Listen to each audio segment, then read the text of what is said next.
Okay, g'day all. Welcome to my second music theory tute. So this time we're going to be talking about rhythm, a little bit about rhythm. So to me, there's sort of three broad categories to music theory. There's rhythm, melody, and there's harmony. And there's also kind of lyrics and your instrumentation as well, what instruments play the song. But today we're going to be talking about rhythm, and rhythm is a really big topic, so we're only going to be covering, I guess, the basics today. But one of the trickiest things about rhythm is just how to spell it. No vowels. No kidding. Alright, so what I want to do today is just introduce the different note types. So rhythm is deals with how long to hold the notes for. And it's also the pulse of a song, and it's the speed of a song. A lot of stuff really goes into rhythm. So today we're just talking about how long to hold the notes, or the different note types. And there's two different ways of naming these. There's the American way of doing it, and there's also a European, or I guess English way of doing it, or British way. So I might write both of them out, because I think it's good to know the names of the notes in both systems, because you will come across both of them. Alright, so let's start with, I'll just write symbol here. We'll draw a little table up. Symbol, and I'll just close that layers actually. Okay, that'll be the symbol, and then I'll put the US name for the note and the UK name for the note. Here in Australia we use the UK name, but I tend to use, I think, both. I think the US way of naming it is more descriptive. Yeah, they name things a little bit more logical than the UK, but I don't know.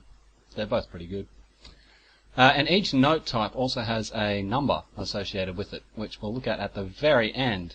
And this number that we're writing in this final column here, this will be really important to how to read a time signature, which we'll look at a little bit later. Just got to get some room on my desk.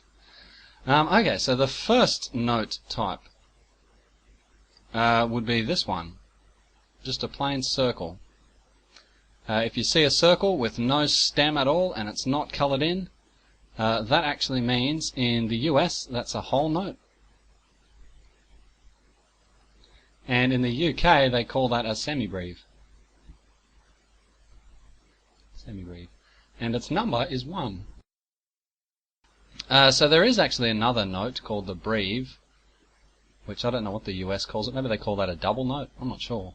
But it looks like a semibreve, only it's got 2 lines either side of it as well. So that would be a breve, but you don't see those very often, so we won't go through them. Okay, so the whole note is the longest note that you generally come across in music. And the next longest note, so if you see a whole note, you've got to hold that for a really long time. The next longest note would be the minim, which looks like this, or this. Yeah, so that's a minim. So a minim is the same as a whole note, only it's got a stem. And in the US they call it a half note.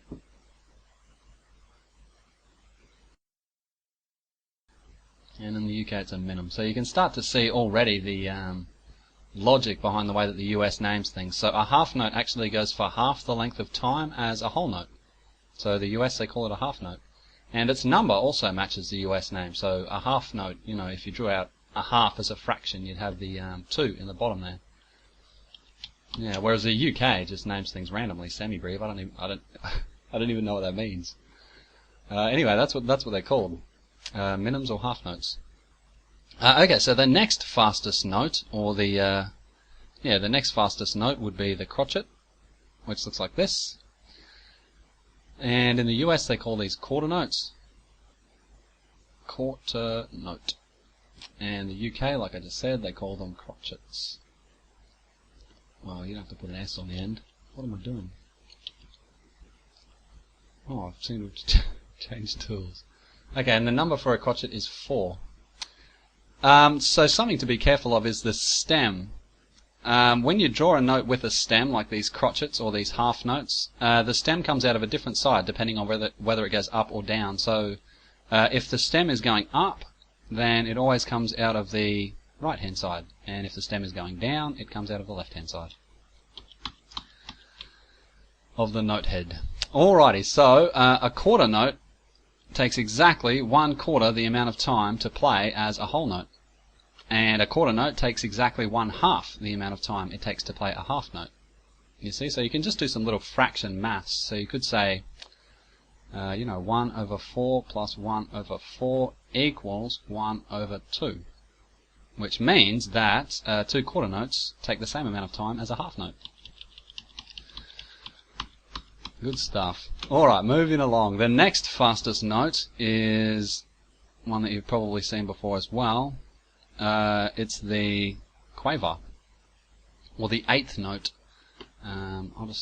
Actually, I might just write the number. 8th note. That's what they call it in the US, and in the UK they call it a quaver.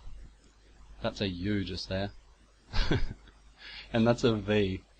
And the number for a quaver is 8. So you can see these numbers just here, they're just doubling each time. 1 doubles to 2, and 2 doubles to 4, 4 doubles to 8, and that pattern's just going to repeat. Yeah, it's no more complicated than that. I do want to say that when you've got a few quavers together, you can bar them, or beam them, I think it's called. So a few quavers beamed together, you join up their tails, and they look something like that.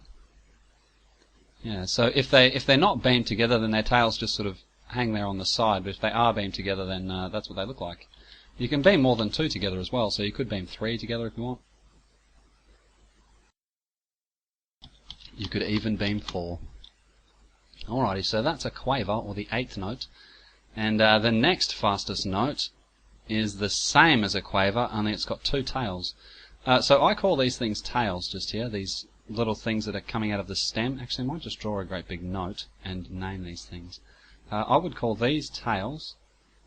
I would call this the stem, and I would call this the head.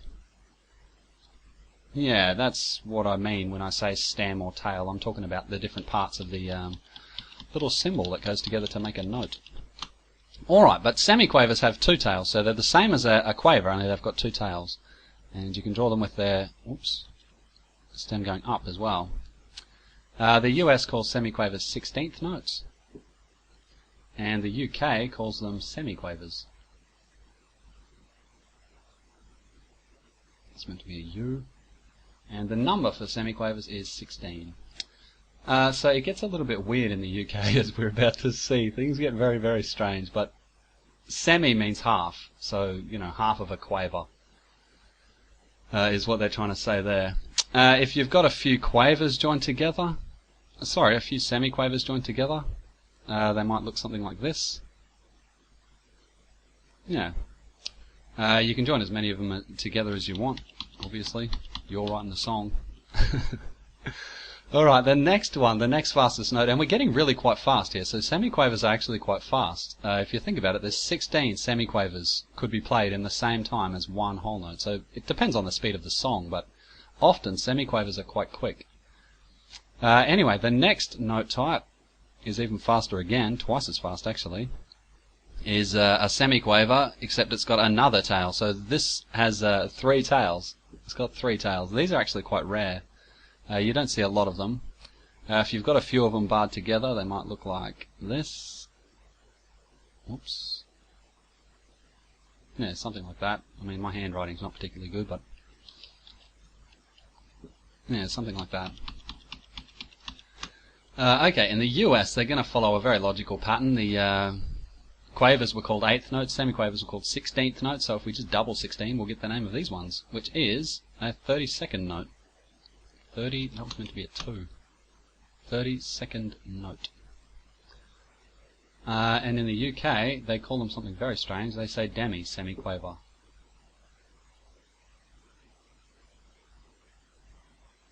I don't know why, but for some very odd reason, they choose different words to mean half each time in the UK. So the number for a demi-semiquaver is 32. But it gets even weirder. So obviously semi means half, and obviously demi means half. So to say half of a half, they could have just said semi-semiquaver, but they decided not to for some reason. They decided to say demi-semiquaver. Never mind, they really lost the plot for the next one. Let's have a look. So 4 tails. I can't even really draw this very neatly, but if you've got 4 tails, it's even quicker again. Yeah, so in theory you could just keep adding tails. I mean, you could put 5 on there if you want, but generally by the time you get to 4 tails, if you see sort of a sequence of notes and they've all got 4 tails, it just looks like a great big black block of horrible. Yeah, it looks pretty messy, and it's very, very quick. So usually what it means is play as quickly as you can, basically. But in the US they call this a 64th note. And in the UK, they must have scratched their brains for a bit, and they come up with another word to mean half, and it's hemi. So hemi, demi, semi-quaver. Weird. A half of a half of a half of a quaver. Very good. So the number for a hemi, demi, semi-quaver is 64. Alrighty, and that's basically all of the simple note types. I think in another tute we'll talk about putting dots on them, so you can put dots on them if you like that. Yeah, but we'll talk about that later. What I do want to say in this tute is what these numbers over here mean. So we spoke about before that the whole note takes twice as long as a half note, for instance, and a half note takes twice as long as a quarter note. An eighth note takes twice as long as a 16th note, etc., etc. But these numbers over here are really important to the time signature. So you might have seen music before, and it'll have the clef, and then it'll have the key, and the next thing that it'll have is a time signature. And the top number is how many per bar. I'll just write how many, and the bottom number is one of these numbers that we drew in the final column.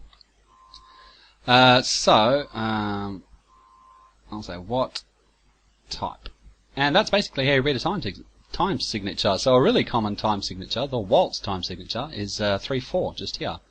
It sounds like dum cha cha, dum cha cha, dum cha cha. I'm sure you've heard waltzes before, just 1 2 3, 1 2 3. So the time signature is saying that there's 3 of something in a bar, and if we look down here at the bottom number, we see what they are. So it's 4, just here. So what it's saying is that 3 crotchets can fit in a bar before you've got to draw a bar line. So if we had, for example, a bar like that's full. We have to draw a bar line, just like that. Or we could have something like that. It's a pretty good song. And that's a bar. So 3 crotchets fit in a bar. But you don't always have to play crotchets. You can fit whatever is equal to 3 crotchets in a bar of 3/4. So, if we just come up here a little bit. Oh, what's going on? Alright, so quavers, or eighth notes, are twice as quick as a crotchet. So you can fit twice as many quavers into a 3/4 bar as you can crotchets. Is that sensible? Does that mean anything? I think so. So you could fit 6 quavers in a bar. So we could write something like